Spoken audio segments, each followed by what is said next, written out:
መጽሐፈ ምሳሌ ምዕራፍ 1 የእስራኤል ንጉሥ የዳዊት ልጅ የሰሎሞን ምሳሌዎች።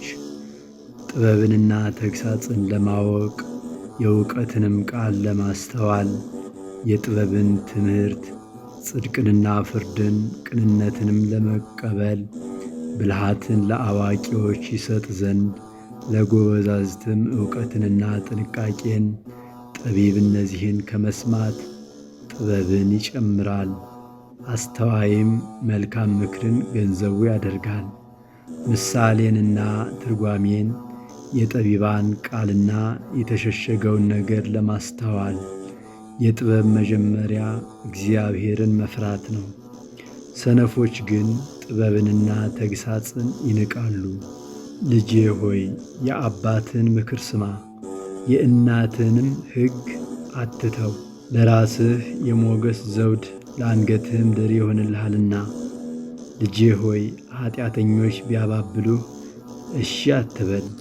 ደምን ለማፍሰስ ከእኛ ጋር ና እናድባ፣ ለንጹሑም ያለ ምክንያት ወጥመድን እንሸምቅበት ቢሉ በሕይወታቸው ሳሉ እንደ ሲኦል ሆነን እንዋጣቸው፣ በሙሉም ወደ ጉድጓድ እንደሚወድቁ ይሁኑ። በሕይወታቸው ሳሉ እንደ ሲኦል ሆነን እንዋጣቸው፣ በሙሉም ወደ ጉድጓድ እንዲወድቁ ይሁኑ። መልካሙን ሀብት ሁሉ እናገኛለን፣ ከምርኮውም ቤታችንን እንሞላለን። ዕጣህን ከእኛ ጋር ጣል፣ ለሁላችንም አንድ ከረጢት ይሁን ቢሉ ልጄ ሆይ ከእነርሱ ጋር በመንገድህ አትሂድ፣ ከጎዳናቸውም እግርህን ፈቀቅ አድርግ። እግሮቻቸው ወደ ክፋት ይሮጣሉና ደም ለማፍሰስም ይፈጥናሉና። መርበብ በወፎች ዓይን ፊት በከንቱ ትተከላለችና ከእነርሱም በደማቸው ላይ ያደባሉ። እነርሱም በደማቸው ላይ ያደባሉ፣ በነፍሳቸውም ላይ ይሸምቃሉ። እንዲሁ ይህ መንገድ ትርፍን ለማግኘት የሚሳሳ ሁሉ ነው፣ የባለቤቱን ነፍስ ይነጥቃል። ጥበብ በጎዳና ትጮኻለች፣ በአደባባይ ድምፅዋን ከፍ ታደርጋለች። በአደባባይ ትጣራለች፣ በከተማይቱ መግቢያ በር ቃልን ትናገራለች። እናንተ አላዋቂዎች እስከ መቼ አላዋቂነትን ትወዳላችሁ? ፌዘኞችም ፌዝን ይፈቅዳሉ፣ ሰነፎችም እውቀትን ይጠላሉ። ወደ ዘለፋዬ ተመለሱ፣ እነሆ መንፈሴን አፈስስላችኋለሁ፣ ቃሌን አስተምራችኋለሁ። በጠራሁ ጊዜ እምቢ ስላላችሁ፣ እጄን በዘረጋሁ ጊዜ ማንም ስላላስተዋለ፣ ምክሬን ሁሉ ግን ቸል ስላላችሁ፣ ዘለፋዬንም ስላልፈቀዳችሁ፣ እኔም ስለዚህ በጥፋታችሁ እስቃለሁ። ጥፋታችሁም በመጣ ጊዜ አላግጥባችኋለሁ። ድንጋጤ እንደ ጎርፍ በደረሰባችሁ ጊዜ፣ ጥፋታችሁም እንደ አውሎ ነፋስ በመጣ ጊዜ፣ ጭንቅና መከራ በወረደባችሁ ጊዜ፣ የዚያን ጊዜ ይጠሩኛል፣ እኔ ግን አልመልስም። ተግተው ይሹኛል፣ ነገር ግን አያገኙኝም። እውቀትን ጠልተዋልና እግዚአብሔርንም መፍራት አልመረጡምና፣ ምክሬን አልፈቀዱምና ዘለፋዬንም ሁሉ ንቀዋልና። ስለዚህ የመንገዳቸውን ፍሬ ይበላሉ፣ ከራሳቸው ምክር ይጠግባሉ። አላዋቂዎችን ከጥበብ መራቅ ይገድላቸዋልና፣ ሰነፎችንም ቸልተኛ መሆን ያጠፋቸዋልና። የሚሰማኝ ግን በእርጋታ ይቀመጣል፣ ከመከራም ስጋት ያርፋል። መጽሐፈ ምሳሌ ምዕራፍ 2 ልጄ ሆይ ቃሌን ብትቀበል ትእዛዜንም ባንተ ዘንድ ሸሽገ ብትይዛት፣ ጆሮህ ጥበብን እንዲያደምጥ ታደርጋለህ፣ ልብህንም ወደ ማስተዋል ታዘነብላለህ። ረቂቅ እውቀትን ብትጠራት፣ ለማስተዋልም ድምፅህን ብታነሳ፣ እርሷንም እንደ ብር ብትፈልጋት፣ እርሷንም እንደ ተቀበረ ገንዘብ ብትሻት፣ የዚያን ጊዜ እግዚአብሔርን መፍራት ታውቃለህ፣ የአምላክንም ዕውቀት ታገኛለህ። እግዚአብሔር ጥበብን ይሰጣልና ከአፉም ዕውቀትና ማስተዋል ይወጣሉ። እርሱ ለቅኖች ደህንነትን ያከማቻል፣ ያለ ነውር ለሚሄዱትም ጋሻ ነው። የፍርድን ጎዳና ይጠብቃል፣ የቅዱሳኑንም መንገድ ያጸናል። የዚያን ጊዜ ጽድቅንና ፍርድን፣ ቅንነትንና መልካም መንገድን ሁሉ ታስተውላለህ። ጥበብ ወደ ልብህ ትገባለችና ዕውቀትም ነፍስህን ደስ ታሰኛለችና። ጥንቃቄ ይጠብቅሃል፣ ማስተዋልም ይጋርድሃል። ከክፉ መንገድ አንተን ለማዳን ጠማማ ነገርን ከሚናገሩም ሰዎች እነርሱም በጨለማ መንገድ ይሄዱ ዘንድ የቀናውን ጎዳና የሚተዉ ክፉ በመሥራት ደስ የሚላቸው በጠማማነትም ደስታን የሚያደርጉ መንገዳቸውን የሚጠመዝዙ አካሄዳቸውንም የሚያጣምሙ ናቸው። ከጋለሞታ ሴት አንተን ለመታደግ ቃሏን ከምታለዝብ ከሌላይቱም ሴት የሕፃንነት ወዳጇን የምትተው የአምላክዋንም ቃል ኪዳን የምትረሳ ቤቷ ወደ ሞት ያዘነበለ ነው። አካሄዷም ወደ ሙታን ጥላ ወደ እርሷ የሚገቡ ሁሉ አይመለሱም፣ የሕይወትንም ጎዳና አያገኙም። አንተም በደጋግ ሰዎች መንገድ እንድትሄድ የጻድቃንንም ጎዳና እንድትጠብቅ ቅኖች በምድር ላይ ይቀመጣሉና ፍጹማንም በእርሷ ይኖራሉና። ኃጥአን ግን ከምድር ይጠፋሉ፣ ዓመፀኞችም ከእርሷ ይነጠቃሉ። መጽሐፈ ምሳሌ ምዕራፍ 3 ልጄ ሆይ ሕጌን አትርሳ፣ ልብህም ትእዛዛቴን ይጠብቅ። ብዙ ዘመናትን ረጅም ዕድሜ ሰላምም ይጨምሩልሃልና። ምሕረትና እውነት ካንተ አይራቁ። በአንገትህ እሰራቸው፣ በልብህ ጽላት ጻፋቸው። በእግዚአብሔርና በሰው ፊትም ሞገስንና መልካም ዝናን ታገኛለህ። በፍጹም ልብህ በእግዚአብሔር ታመን፣ በራስህም ማስተዋል አትደገፍ። በመንገድህ ሁሉ እርሱን እወቅ፣ እርሱም ጎዳናህን ያቀናልሃል። በራስህ አስተያየት ጠቢብ አትሁን፣ እግዚአብሔርን ፍራ፣ ከክፋትም ራቅ። ይህም ለሥጋ ፈውስ ይሆንልሃል፣ ለአጥንትም ጠገን። እግዚአብሔርን ከሀብትህ አክብር፣ ከፍሬህም ሁሉ በኵራት ጎተራህም እህልን ይሞላል። መጥመቂያህም በወይን ጠጅ ሞልታ ትትረፈረፋለች። ልጄ ሆይ የእግዚአብሔርን ተግሣጽ አትናቅ፣ በገሠጸህም ጊዜ አትመረር። እግዚአብሔር የወደደውን ይገሥጻልና አባት የሚወደውን ልጁን እንደሚገሥጽ ጥበብን የሚያገኝ ሰው ምስጉን ነው። ማስተዋልንም ገንዘቡ የሚያደርግ በወርቅና በብር ከመነገድ ይልቅ በእርሷ መነገድ ይሻላልና። ከቀይ ዕንቁም ትከብራለች፣ የተከበረ ነገር ሁሉ አይተካከላትም። በቀኟ ረጅም ዘመን ነው፣ በግራዋም ባለጠግነትና ክብር። መንገዷ የደስታ መንገድ ነው፣ ጎዳናዋም ሁሉ ሰላም ነው። እርሷ ለሚይዟት የሕይወት ዛፍ ናት፣ የተመረኰዘባትም ሁሉ ምስጉን ነው። እግዚአብሔር በጥበብ ምድርን መሠረተ፣ በማስተዋልም ሰማይን አጸና። በእውቀቱ ቀላያት ተቀደዱ፣ ደመናትም ጠልን ያንጠበጥባሉ። ልጄ ሆይ እነዚህ ከዓይኖችህ አይራቁ። መልካም ጥበብንና ጥንቃቄን ጠብቅ፣ ለነፍስህም ሕይወት ይሆናሉ። የዚያን ጊዜ መንገድህን ተማምነህ ትሄዳለህ፣ እግርህም አይሰነካከልም። በተኛህ ጊዜ አትፈራም፣ ትተኛለህ፣ እንቅልፍህም የጣፈጠ ይሆንልሃል።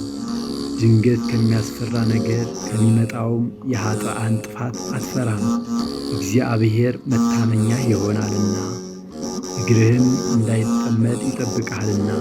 ለተቸገረው ሰው በጎ ነገርን ማድረግ አትከልክል። ልታደርግለት የሚቻለ ሲሆን ወዳጅህን ሂድና ተመለስ፣ ነገ እሰጥሃለሁ አትበለው። በጎ ነገርን ማድረግ ሲቻለ በወዳጅህ ላይ ክፉ አትሥራ። እርሱ ተማምኖ ካንተ ጋር ተቀምጦ ሳለ ከሰው ጋር በከንቱ አትጣላ። እርሱ ክፉ ካልሰራብህ በግፈኛ ሰው አትቅና። መንገዱንም ሁሉ አትምረጥ። ጠማማ ሁሉ በእግዚአብሔር ፊት ርኩስ ነውና፣ ወዳጅነቱ ግን ከቅኖች ጋር ነው። የእግዚአብሔር መርገም በኃጥእ ቤት ነው፣ የጻድቃን ቤት ግን ይባረካል። በፌዘኞች እርሱ ያፌዛል፣ ለትሑታን ግን ሞገስን ይሰጣል። ጠቢባን ክብርን ይወርሳሉ፣ የሰነፎች ከፍታቸው ግን መዋረድ ነው። መጽሐፈ ምሳሌ ምዕራፍ 4 እናንት ልጆች የአባትን ተግሣጽ ስሙ፣ ማስተዋልንም ታውቁ ዘንድ አድምጡ። መልካም ትምህርትን እሰጣችኋለሁና ሕጌን አትተዉ። እኔም አባቴን የምሰማ ልጅ ነበርሁና በእናቴም ዘንድ እወደድ ነበር። ያስተምረኝም ነበር፣ እንዲህም ይለኝ ነበር፣ ልብህ ቃሌን ይቀበል፣ ትእዛዜን ጠብቅ፣ በሕይወትም ትኖራለህ። ጥበብን አግኝ፣ ማስተዋልን አግኝ፣ አትርሳም። ከአፌም ቃል ፈቀቅ አትበል፣ አትተዋት፣ ትደግፍህም አለች። ውደዳት ትጠብቅህም አለች። ጥበብን አግኝ፣ ጥበብ አይነተኛ ነገር ናትና ጥበብን አግኝ። ከሀብትህም ሁሉ ማስተዋልን አትርፍ። ከፍ ከፍ አድርጋት፣ እርሷም ከፍ ከፍ ታደርግሃለች። ብታቅፋትም ታከብርሃለች። ለራስህ የሞገስ አክሊልን ትሰጥሃለች፣ የተዋበ ዘውድንም ታበረክትልሃለች። ልጄ ሆይ ስማ፣ ንግግሬንም ተቀበል፣ የሕይወትህም ዘመን ትበዛልሃለች። የጥበብን መንገድ አስተማርሁህ፣ በቀናች ጎዳና መራሁህ። በሄድህ ጊዜ እርምጃህ አይጠብም፣ በሮጥህም ጊዜ አትሰናከልም። ተግሣጽን ያዝ አትተውም፣ ጠብቀው፣ እርሱ ሕይወትህ ነውና። በኀጥኣን መንገድ አትግባ፣ በክፉ ሰዎችም ጎዳና አትሄድ። ከእርሷ ራቅ፣ አትሄድባት። ፈቀቅ በል ተዋትም፣ ክፉ ካላደረጉ አይተኙምና ካላሰናከሉም እንቅልፋቸው ይወገዳልና። የኀጢአትን እንጀራ ይበላሉና የግፍንም ወይን ጠጅ ይጠጣሉና። የጻድቃን መንገድ ግን እንደ ንጋት ብርሃን ነው፣ ሙሉ ቀን እስኪሆንም ድረስ እየተጨመረ ይበራል። የኀጥኣን መንገድ እንደ ጨለማ ነው፣ እንዴት እንደሚሰናከሉም አያውቁም። ልጄ ሆይ ንግግሬን አድምጥ፣ ወደ ቃሌም ጆሮህን አዘንብል። ከዐይንህ አታርቃት፣ በልብህም ውስጥ ጠብቃት። ለሚያገኟት ሕይወት ለሥጋቸውም ሁሉ ፈውስ ነውና። አጥብቀ ልብህን ጠብቅ፣ የሕይወት መውጫ ከእርሱ ነውና። የአፍህን ጠማማነት ካንተ አይውጣ፣ ሐሰተኞቹን ከንፈሮችም ካንተ አርቅ። ዐይኖችህ አቅንተው ይዩ፣ ሽፋሽፍቶችህም በቀጥታ ይመልከቱ። የእግርህን መንገድ አቅና፣ አካሄድህም ሁሉ ይጽና። ወደ ቀኝም ወደ ግራም አትበል፣ እግርህንም ከክፉ መልስ። ልጄ ሆይ ወደ ጥበቤ አድምጥ። መጽሐፈ ምሳሌ ምዕራፍ 5 ልጄ ሆይ ወደ ጥበቤ አድምጥ፣ ጆሮህን ወደ ትምህርቴ መልስ። ጥንቃቄን ትጠብቅ ዘንድ ከንፈሮችም ዕውቀትን እንዲጠብቁ ከጋለሞታ ሴት ከንፈር ማር ይንጠበጠባልና አፍዋም ከቅቤ የለሰለሰ ነውና። ፍጻሜዋ ግን እንደ እሬት የመረረ ነው፣ ሁለት አፍ እንዳለው ሰይፍም የተሳለ ነው። እግሮቿ ወደ ሞት ይወርዳሉ፣ አረማመዷም ወደ ሲኦል ነው። የቀና የሕይወትን መንገድ አታገኝም፣ በአካሄዷ የተቀዘበዘች ናት፣ የሚታወቅም አይደለም።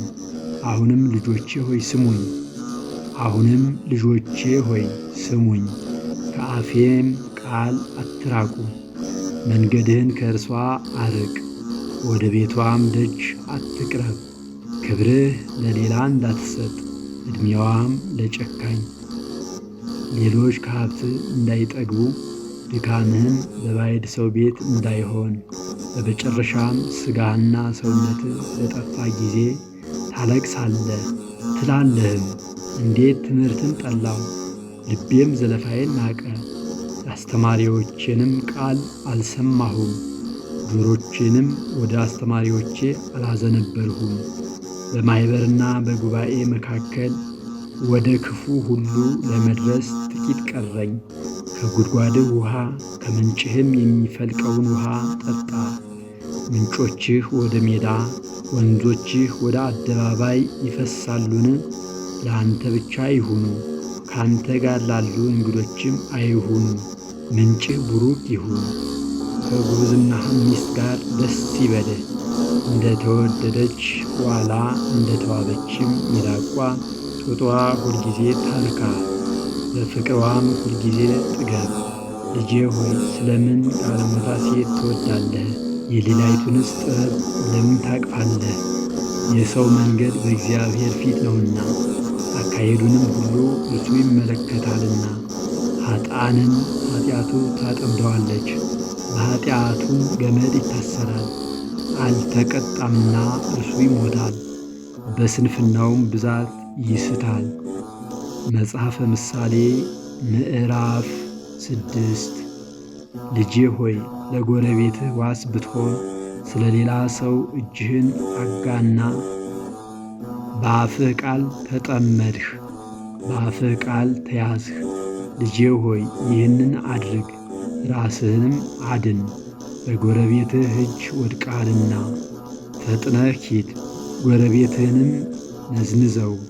ለዓይንህ እንቅልፍን ለሽፋሽፍቶችህም እንጉልቻን አትስጥ።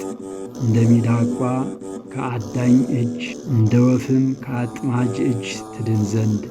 አንተ ታካች ወደ ገብረ ጉንዳን ሂድ፣ መንገዷንም ተመልክተ ጠቢብ ሁን።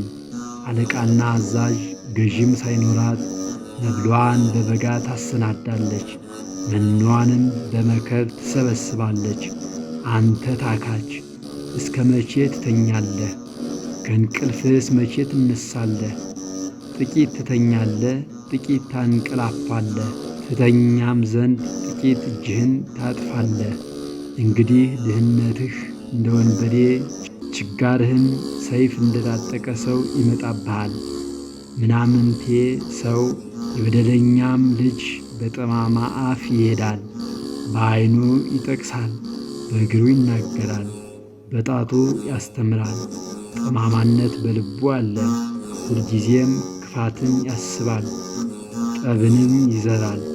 ስለዚህ ጥፋቱ ድንገት ይደቃል፣ ፈውስም ከቶ የለውም። እግዚአብሔር የሚጠላቸው 6 ነገሮች ናቸው፣ 7ንም ነፍሱ አጥብቃ ትጸየፈዋለች። ትዕቢተኛ ዓይን፣ ሐሰተኛ ምላስ፣ ንጹሕን ደም የምታፈስ እጅ፣ ክፉ ሐሳብን የሚያበቅል ልብ፣ ወደ ክፉ የምትሮጥ እግር፣ በሐሰት የሚናገር ሐሰተኛ ምስክር፣ በወንድማማች መካከል ጠብን የሚዘራ። ልጄ ሆይ የአባትህን ትእዛዝ ጠብቅ፣ የእናትህንም ሕግ አትተው። ሁልጊዜ በልብህ አኑረው፣ በአንገትህም እሰረው። ስትሄድም ይመራሃል፣ ስትተኛ ይጠብቅሃል፣ ስትነሣ ያነጋግርሃል። ትእዛዝ መብራት ሕግም ብርሃን ነውና፣ የተግሣጽም ዘለፋ የሕይወት መንገድ ነውና። ከክፉ ሴት ትጠብቅህ ዘንድ ከሌላይቱም ሴት ምላስ ጥፍጥነት ውበቷን በልብህ አትመኘው፣ ሽፋሽፍትዋም አያጥምድህ። የጋለሞታ ዋጋ እስከ አንዲት እንጀራ ነው፣ አመንዝራም ሴት የሰውን ሕይወት ታጠምዳለች። በጉያው እሳትን የሚታቀፍ ልብሶቹስ የሚቃጠሉ ማን ነው? በፍም ላይ የሚሄድ እግሮቹስ የማይቃጠሉ ማን ነው? ወደ ሰው ሚስት የሚገባም እንዲሁ ነው፣ የሚነካትም ሁሉ ሳይቀጣ አይቀርም። ሌባ በተራበ ጊዜ ነፍሱን ሊያጠግብ ቢሰርቅ ሰዎች አይንቁትም፣ ቢያዝም 7 እጥፍ ይከፍላል፣ በቤቱም ያለውን ሁሉ ይሰጣል። ከሴት ጋር የሚያመነዝር ግን አእምሮ የጎደለ ነው፣ እንዲሁም የሚያደርግ ነፍሱን ያጠፋል። ቁስልንና ውርደትን ያገኛል፣ ስድቡም አይደመሰስም። ቅናት ለሰው የቁጣ ትኩሳት ነውና በበቀልም ቀን አይራራለትምና እርሱም ምንም ካሳ አይቀበልም። ስጦታም ብታበዛለት አይታረቅም። መጽሐፈ ምሳሌ ምዕራፍ 7 ልጄ ሆይ ቃሌን ጠብቅ፣ ትእዛዜንም በአንተ ዘንድ ሸሽግ። ትእዛዜን ጠብቅ በሕይወትም ትኖራለህ። ሕጌንም እንደ ዓይንህ ብሌን ጠብቅ። በጣቶችህ እሰራቸው፣ በልብህ ጽላት ጻፋቸው። ጥበብን አንቺ እህቴ ነሽ በላት፣ ማስተዋልንም ወዳጄ ብለህ ጥራት። ከጋለሞታ ሴት ትጠብቅህ ዘንድ ቃልዋን ካላዘበች ከሌላይቱ ሴት በቤቴ መስኮት ሁኜ ወደ አደባባይ ተመለከትሁ። ከአላዋቂዎች መካከል አስተዋልሁ፣ ከጎበዛዝትም መካከል ብላቴናውን አእምሮ ጎድሎት አየሁ። በአደባባይ ሲሄድ በቤቷም አቅራቢያ ሲያልፍ የቤቷን መንገድ ይዞ ወደ እርሷ ቀና። ማታ ሲመሽ ውድቅትም ሲሆን በሌሊትም በጽኑ ጨለማ እነሆ ሴት ተገናኘችው። የጋለሞታ ልብስ የለበሰች ነፍሳትን ለማጥመድ የተዘጋጀች ሁከተኛና አብያ ናት። እግሮቿም በቤቷ አይቀመጡም። አንድ ጊዜ በጎዳና አንድ ጊዜ በአደባባይ በማዕዘኑም ሁሉ ታደባለች። ያዘችውም ሳመችው፣ ፊቷም ያለ እፍረት ሆኖ እንዲህ አለችው፣ መሥዋዕትንና የደህንነትን ቁርባን ማቅረብ ነበረብኝ። ዛሬ ስእለቴን ፈጸምሁ። ስለዚህ እንድገናኝ ፊትህንም በትጋት ለመሻት ወጥቻለሁ። አግኝቻለሁም። በአልጋዬ ላይ ማለፊያ ሰርፍ ዘርግቼበታለሁ። የግብፅንም ሽመልመሌ ለሐፍ በመኝታዬ ከርቤንና አልሙን ቀረፋም ረጭቼበታለሁ።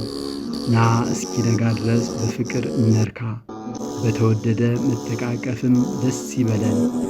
ባለቤቴ በቤቱ የለምና ወደ ሩቅ መንገድ ሄዷልና በእጁም የብር ከረጢት ወስዷል። ሙሉ ጨረቃ በሆነች ጊዜ ወደ ቤቱ ይመለሳል። በብዙ ጨዋታዋ እንዲስት ታደርገዋለች፣ በከንፈሯ ልዝብነት ትጎትተዋለች። እርሱ እንዲህ ስቶ ይከተላታል። በሬ ለመታረድ እንዲነዳ፣ ውሻም ወደ እስራት እንዲሄድ፣ ወፍ ወደ ወጥመድ እንደሚቸኩል ለነፍሱ ጥፋት እንደሚሆን ሳያውቅ ፍላጻ ጉበቱን እስኪሰነጥቀው ድረስ። ልጆቼ ሆይ አሁን እንግዲህ ስሙኝ፣ ወደ አፌም ቃል አድምጡኝ። ልብህ ወደ መንገዷ አያዘንብል፣ በጎዳናዋ አትሳት። ወግታ የጣለቻቸው ብዙ ናቸውና እርሷም የገደለቻቸው እጅግ ብዙ ናቸው። ቤቷ የሲኦል መንገድ ነው፣ ወደ ሞት ማጀት የሚወርድ ነው።